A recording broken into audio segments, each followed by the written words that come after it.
Welcome to Wealthy Business, your source for the latest in finance, news, and personal growth. Today, we're discussing the escalating tensions between Elon Musk's Starlink and Brazilian authorities, which could lead to serious consequences for the satellite internet provider.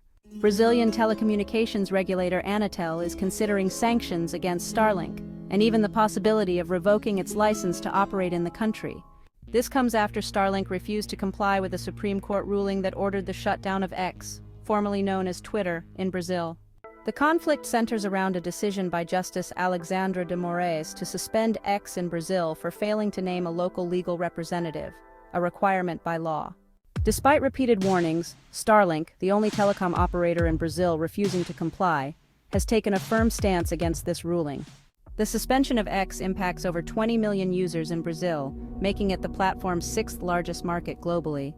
The situation has led to a months-long feud between Musk and Moraes, with Musk arguing that this move is an attack on freedom of expression. Justice Dino, who supports the suspension, stated that no company should be allowed to impose its own rules in a sovereign country. Meanwhile, Anatel is closely inspecting all telecom operators in Brazil, and the possibility of Starlink losing its license is becoming increasingly real. As of now, X remains inaccessible to most users in Brazil, and Starlink continues to defy the ruling, demanding that a freeze on its Brazilian bank accounts be lifted before complying.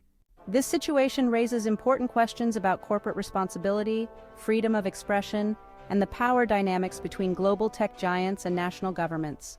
We'll be following this story closely, so make sure to like, subscribe, and hit the notification bell to stay updated on all the latest developments.